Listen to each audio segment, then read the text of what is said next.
Mungu ndiye amani yetu. Amekufanya wewe mmoja kuwa wawili wale.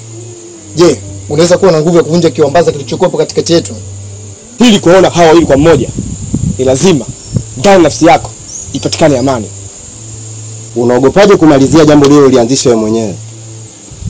Huko unapotaka kuelekea hapataweza kukusaidia lolote. Na kitu kigumu kwenye maisha yako ni wewe tu kurudi utotoni. Okulamba ni kukiliobusha. Bora kulamba kuliko kosa kabisa. Otorehe. Amesema tufuate.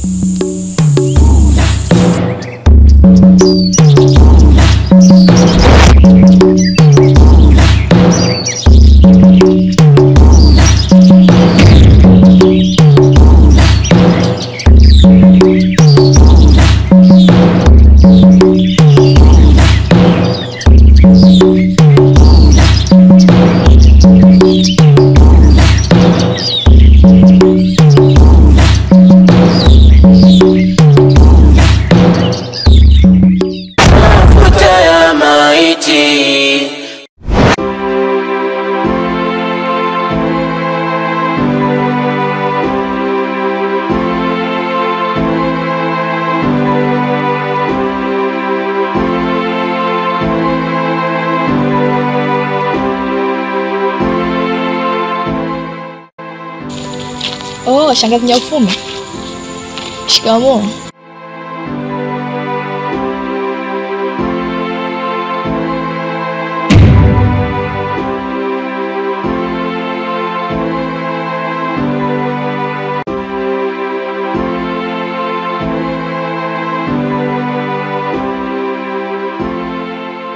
Natambua kila kitu. Hivi unang'ang'ania tu mali za Kausimbi zako, za baba yako, za mama yako, wewe zinakuhusu? Wazazi wangu hakunachia mali za aina yoyote, na istoshe hakunachia hata ndala za kuendea chooni. Na hala mimi siwezi kung'ang'ania mali zisizo nihusu. Masiba ndi! Masiba ndi!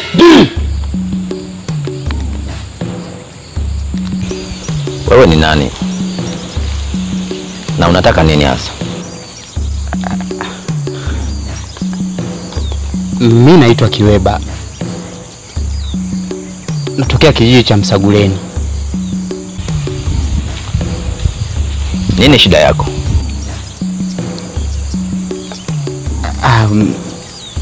Mimi nimekuja tu, sina jambo lolote lile.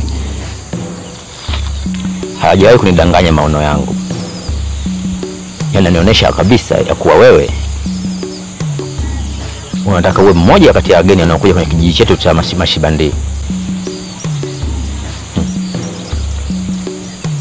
Kuongopa na kuogopa ndio silaha kubwa uliyopewa na huyu aliyekupa hayo maagizo ya kutafuta hiko unachokitafuta. Ni kweli? Ni kweli. Sasa kwa nini unaniongopea? Nimepitiwa.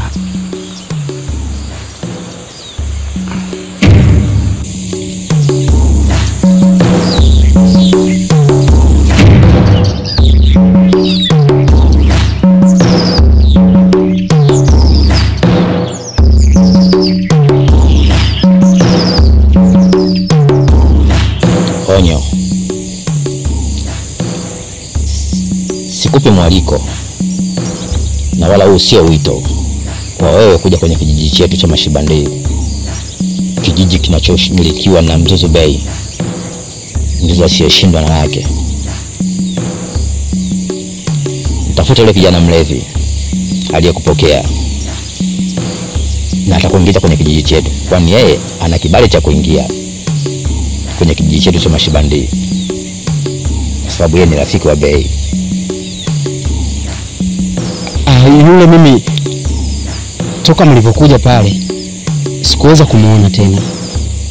Kwa hiyo mimi kusema nimuone inakuwa ni ngumu. Hivi wewe Kiweba, unafikiri mtu asiyekufahamu anaweza kukukabidhi mwili wa ndugu yake ambaye ni marehemu na kuchukua hiko unachokitaka? Mimi uwaga natumia kuomba, na situmii njia nyingine yoyote zaidi ya kuomba.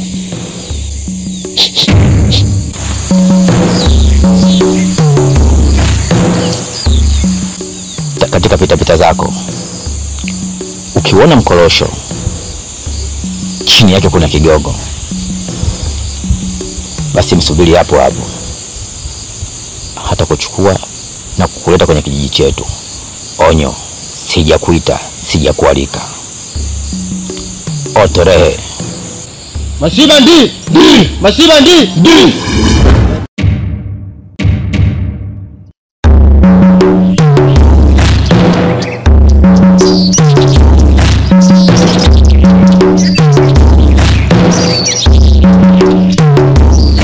Shangazi, usichokijua kuwa mimi na Kausimbe juzi tulienda kwa mwenyekiti, lakini maandishi yamemkataa kabisa kwa mali hazimuhusu. Nadhani unanitambua vizuri. Kama wewe mvuvi wa pweza, basi tutakutana mwambani.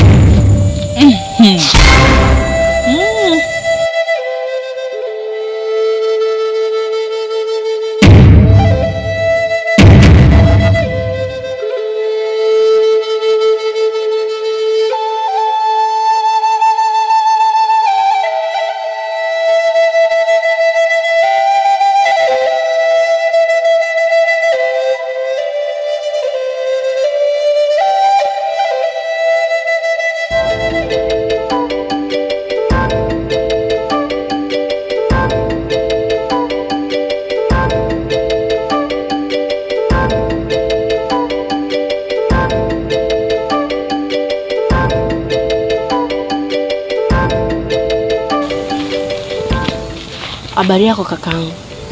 Salama. Macho yangu na kumbukumbu zangu za akili zinaniambia ni mara ya pili tunakutana. Sina kumbukumbu hiyo ya kwamba mimi na wewe tulishawahi kukutana. Kama unakumbuka, majuzi ulikuja nyumbani kwetu kwenye nyumba ambayo imetokea msiba.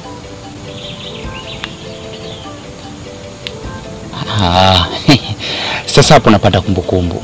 Lakini mimi na nyinyi tayari tumeshamalizana. Najua tulishamalizana. Lakini mimi nina tatizo. Naomba unisaidie kakaangu. Tatizo gani? Unaonekana ni kijana jasiri sana. Baka unaongea maneno mazito mbele ya mamangu mkubwa. Kwa kifupi ni kwamba mimi ni mtoto wa marehemu.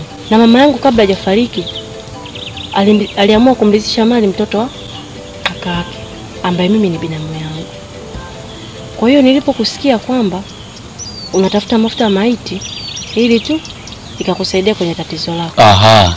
Sasa kwa hiyo wewe unahitaji kupata mali ambazo haujawahi kuzitolea jasho la aina yoyote, si ndivyo? Hapana. Zile mali ni za mama yangu. Labda nikwambie kitu kimoja tu. Njia ninayopita mimi ni ngumu sana. Kama wewe huwezi kuipita. Na isitoshe wewe bado binti mdogo sana. Unahitaji kupambana kwa hali na mali ili uweze kupata jasho lako la halali na si kung'ang'ania mali za ulisi. Pia labda nikwambie kitu. Hili ni poli lenye wanyama wakali. Kama usiwezi kuingia na kiwembe. Kutakia jioni njema.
Tumba, Nambe wangu.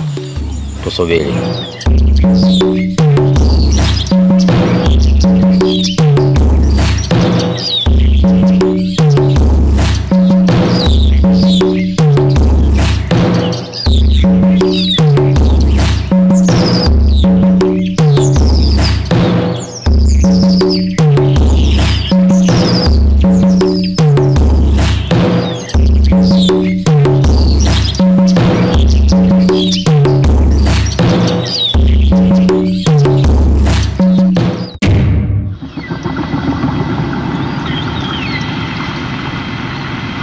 Sikia nikwambie, maandalizi unayoandaa ya kwenda kumzuru Azua yatakurudia wewe mwenyewe.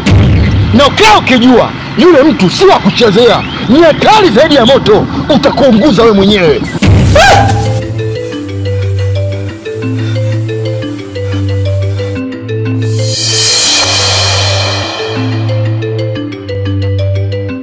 Itakuwa Mimi ndo aniwezi hata kidogo. na mimi kabisa. Karibu. Kitenda mimba wetu huyo. Karibu.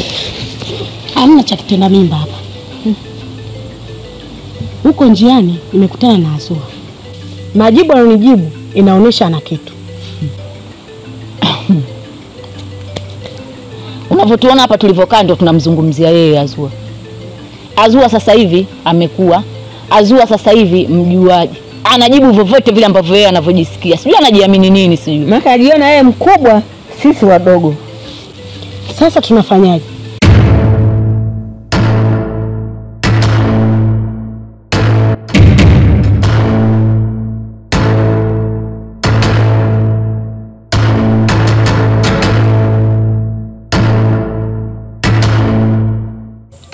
Mashibandi!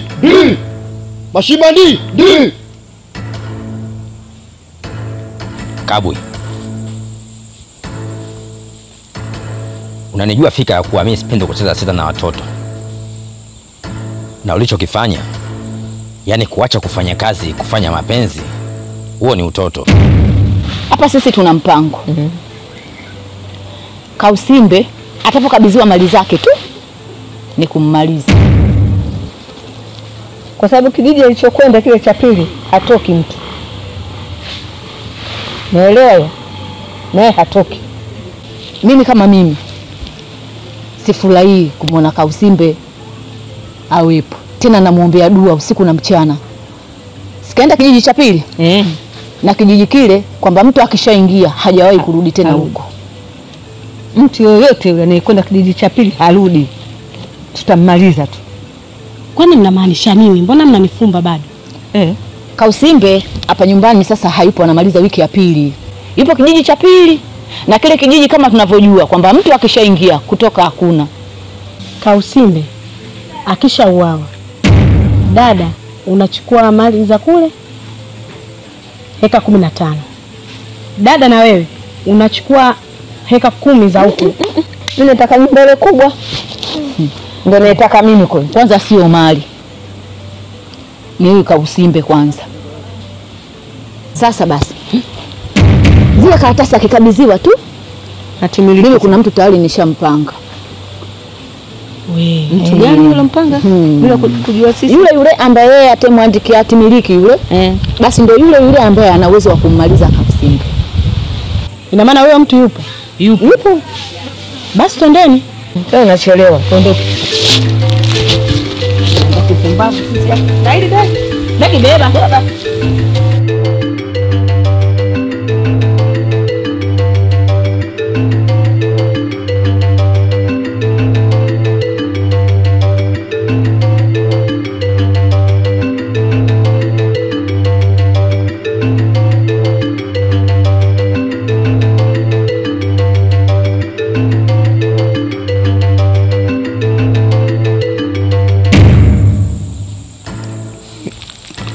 Nisamehe kiongozi wangu. Sijawahi kutenguaga kauli yangu hata siku moja. Unastahili adhabu. Tena adhabu iliyotukuka.